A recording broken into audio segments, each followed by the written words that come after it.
Brought to you by खाता book.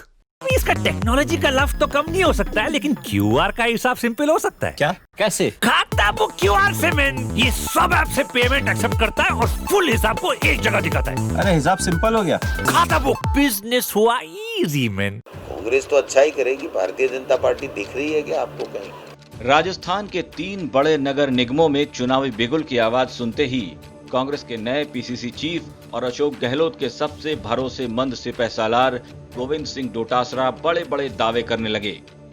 कहने लगे बीजेपी वाले हमसे क्या मुकाबला करेंगे, वो तो अपने घर का झगड़ा निपटा लें, बड़ी बात है। लेकिन बीजेपी को चारों खाने चित करने का दावा करने वाले डोटासरा जी शायद अशोक गहलोत और सचिन पायलट के झगड़े को भूल गए हैं, और शायद अपने घर का झगड़ा भूलना ही इनके लिए सबसे बड़ी भूल साबित हो सकती है। कांग्रेस तो अच्छा ही करेगी, भारतीय जनता पार्टी दिख रही है क्या आपको कहीं? टुकड़ों में बटी हुई है। जब सतीश पूनिया जी अपना विधानसभा में भाषण देते हैं तो वरिष्ठ नेता सुनते नहीं है, बाहर चले जाते हैं। वो जब ज्ञापन देते हैं महामहिम राज्यपाल को तो फिर सांसद एक दिव्या कुमारी जी दूसरी अपना ज्ञापन लेके जाती हैं। कटारिया जी कुछ कहते हैं, मदन दिलावर जी कुछ कहते हैं, राजेंद्र राठौड़ जी इन दोनों के ऊपर कुछ कहते हैं।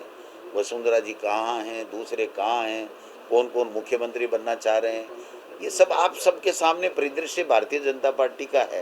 तो क्या मैं नहीं समझता कि वो जिस स्थिति में है वो चुनाव लड़ेंगे या आपस में लड़ेंगे, ये उनको पहले तय करना पड़ेगा। इधर कांग्रेस की ओर से डोटासरा जी बड़े बड़े दावे करते रहे, लेकिन चुनाव की तारीख आते ही बीजेपी ने भी कमर कस ली। जोधपुर में बीजेपी के प्रदेश अध्यक्ष सतीश पूनिया भी अपने सियासी तर्कश से छांट कर गहलोत सरकार पर बाण चला रहे थे। पूनिया ने तो सीएम के गृह जिले जोधपुर के विकास पर ही सवाल खड़े कर दिए। कहने लगे गहलोत जी से तो ना हो पाया, अब हम ही विकास की गंगा बहाएंगे।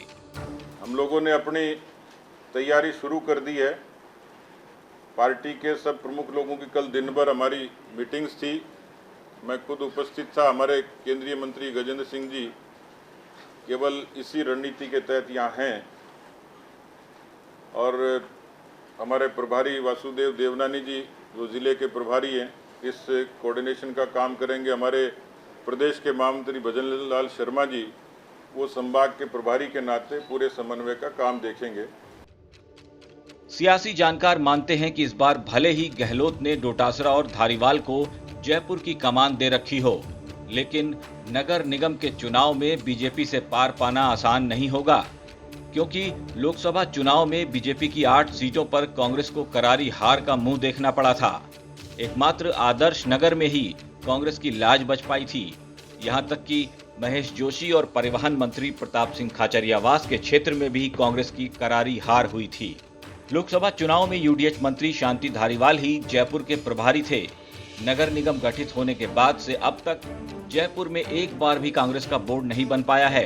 हालांकि 2009 में महापौर के सीधे चुनाव में कांग्रेस ने जीत जरूर हासिल की थी, लेकिन तब भी बोर्ड बीजेपी का ही बना था। 2018 में हुए विधानसभा चुनाव में भले ही कांग्रेस ने जयपुर की 8 विधानसभा क्षेत्रों में से 5 सीटों पर जीत दर्ज की थी, लेकिन उसके 6 महीने बाद हुए लोकसभा चुनाव में यहां कांग्रेस को करारी शिकस्त का सामना करना पड़ गया।